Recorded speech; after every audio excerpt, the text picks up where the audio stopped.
So technology has many advantages, but one of the downsides is something new called dynamic pricing. This basically means that the price that you are finally charged for something looks completely different to the price that you thought it was going to be when you tried to buy it in the first place.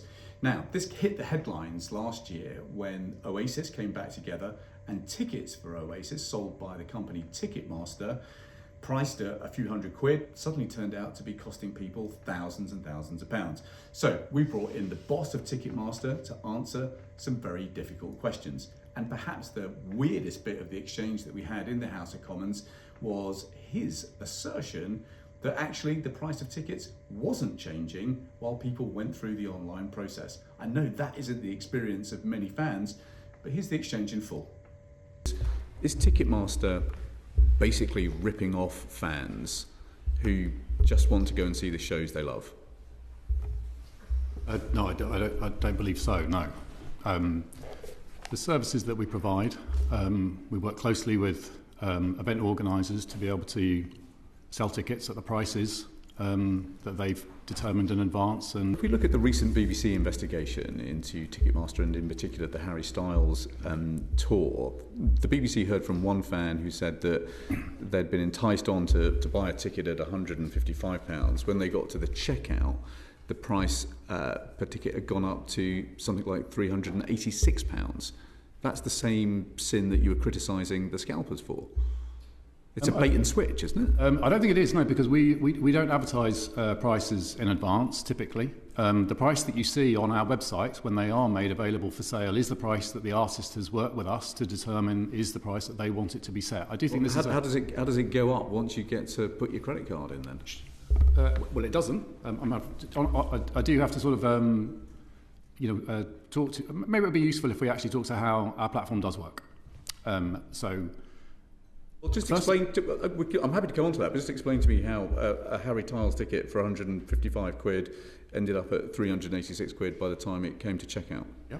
Well, it doesn't change. The price that you see is the price that you will end up paying. It looks like it's changed. Sorry? It looks like it's changed. It looks like it's gone from 155 to 386. Well, it looks like quite a big change. It didn't change, and I'm happy to explain to you how and why. So many instances where dynamic pricing will be referred to, and I'm sure there will be many instances where that's come up earlier today in the discussions that you've had, relate to technology which is in some way reacting to market, surging on demand, driving tickets up, based on relative to the amount of traffic that there might be on the site. I do think we can be quite clear that's not how the Ticketmaster website operates. We don't change prices in any automated or algorithmic way. Prices are set in advance with event organisers and their teams at the prices that they want them to be made available. I think in certain instances, because of that fact, some of the cheaper tickets which may be available will inevitably sell through most quickly, meaning that the tickets which fans see at a later point will be at a higher price, which can give the illusion that those tickets have changed price. But they have not. We can be very clear that there's no technology that's driving any price change, and the price that you see on the Ticketmaster website is the price that the event organiser wanted that to be, including all fees, and that's the only price that we will ever display. Let's take a different example. Let's take Paul McCartney's got back UK tour. Again, the ticket prices were originally billed at between £30.95 and £182.95 for standard options. But fans have been sharing screenshots of ticket prices that go up to £429 to £592 for the show, which is on Sunday, the 15th of December 2024. I mean, that looks like another case where the ticket price has suddenly changed by the time it gets to checkout. So, as I say, all prices are set in advance in conjunction with the event organisers. They're not changing. In fact, in most instances where prices do change, because they will over the life cycle of an event, they actually tend to go downwards rather than up, as whichever event it may be needs to ensure that the event is selling through at the rate that they would need. I do think I would like to repeat just briefly, if I can, though, that I very much understand why we are here and why there is the interest in the top level prices, which do capture so much of the headlines. they are a small minority of the shows that we're selling. In fact, some research that we've done does show that around 75% of the tickets that we're selling at the moment overall are under £35. We've got a couple more examples, I'm afraid, because Lana Del Rey 2024 tour, 90% of tickets were fixed price between £70 and £162.50. 10% of the inventory was sold at what was called a platinum level, where the prices were 2.5 times the face value. And other reports said that standing tickets went as high as £400. So again, it does seem on the face of the evidence that the price has been changing quite a lot over the course of the process. As I say, I mean, the prices, the range of pricing is familiar to me. I'm quite sure that that's right. I think the point that I'm trying to make is that those prices haven't changed. There's no technology-driven change to those prices. They're the prices which humans have agreed to.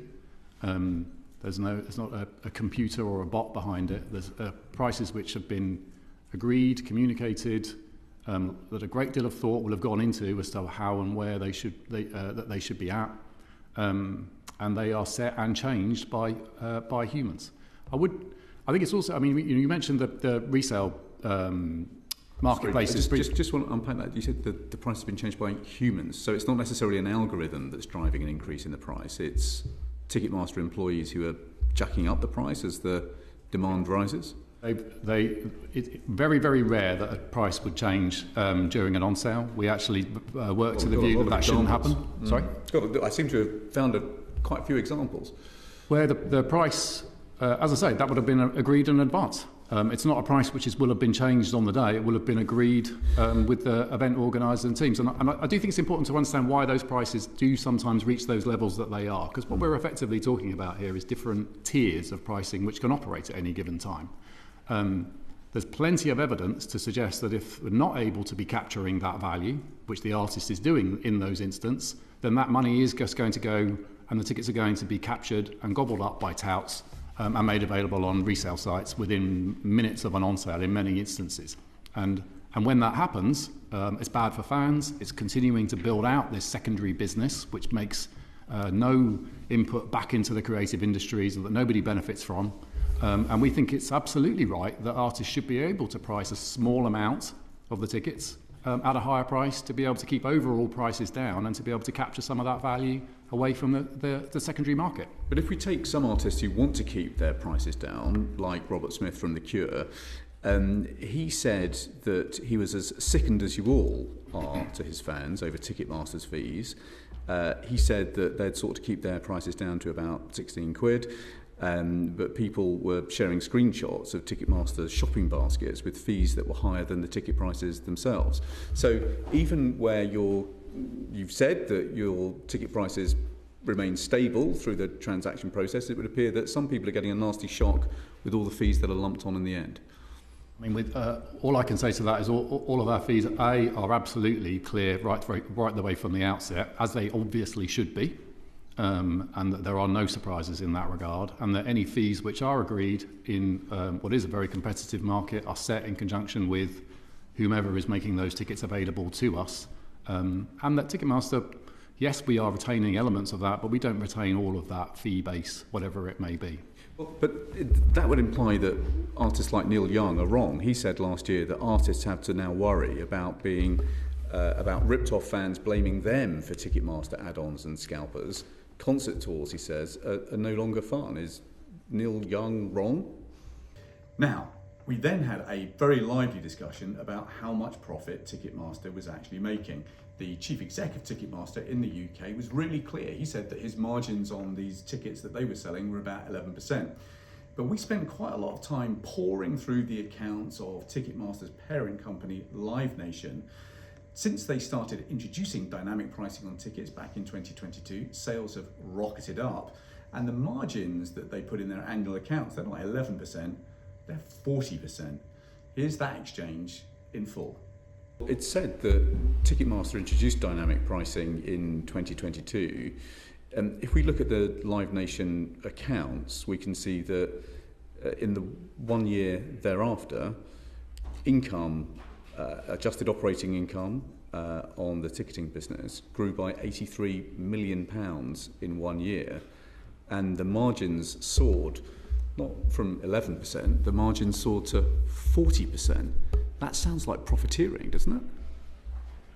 I mean, I will have to repeat that Ticketmaster doesn't set the prices. And you just said the average fee, transaction fee in the market was 11%, but actually Live Nation's operating unit for this business is operating at a margin of 40%, 4 times that. The 11% is a number relating to the UK business. You will forgive me. I am going to speak as managing director of the UK as that UK entity. I think overall, if I look at the cost of ticket prices within the business as a whole at the moment, they're actually genuinely very, very reasonably priced. If I look at how costs have increased, it's not what many of your fans would say. I'm sure when there is, as I understand, a lot of interest and focus and attention on that real top tier. If we look at arena ticket sales within the UK, arenas being the big productions, what most people will associate with with that concert experience, ticket prices from research that we've done have actually only grown around about £5 since 2018 on average, which in an environment where inflation is far higher, the cost to production, the cost to actually delivering these shows, which are hugely beneficial to the economy, I would add, given that on average around about £150 is spent by every fan who's attending one of these arenas. The actual cost to attending the shows has actually remained very static in real terms. The final piece of this story that we're really worried about is that Ticketmaster is a company that is on the one hand selling tickets to things, but it's also part of a bigger company called Live Nation, which happens to own lots of companies that own the venues, organise events, promote the events and do a lot of the marketing. And so very often, even if Ticketmaster is negotiating prices for a concert, it's negotiating with another part of the same company. Some people might look at that and say that is market collusion. This was the exchange that we had. Sister company Live Nation is also in this line of business. And what we're trying to understand is that whether another part of your group owns assets like venues, like event organisers, that is working with you to set prices. Where parts of that business are the event organiser, which they will be, as you say, in certain instances, then yes, they are part of what will be determining the price, albeit in conjunction with artists with whom they have to agree and make those decisions with. But we're somewhat one removed from that. We take instructions from the event organiser, who, yes, could be Live Nation, could be obviously a whole multitude of other parties. Let me just make sure I've understood this. So one part of Live Nation could be negotiating with another part of Live Nation about what a ticket price ought to be. Not negotiating in that sense. They are the event. They will be the event organizer in certain instances. That is their role in the market. Well, let me rephrase it then. So one part of Live Nation could be dictating the price to another part of Live Nation. I think that that sounds like a conspiracy. I don't think it does. I mean, in those instances, they're not making. No event organizer is making the decision in isolation. They're making it with a whole bunch of other stakeholders who come together to be able to make any event happen. And obviously the artist is a very key decision maker and stakeholder in that discussion. So in order to understand Live Nation's market share in event management, event organisation, event promotion, artist management and venue control, we would need to speak to your colleagues in Live Nation. I can't speak to the market share of that business as a whole. So we would really love to know a bit more about your experience of Ticketmaster or dynamic pricing. This is something that we're really worried about on the Business and Trade Committee. The government is out for consultation now on what new safeguards could look like, but tell us a bit about your experience. And if you found this video useful, then please like it and share it with your networks. And of course, don't forget to subscribe.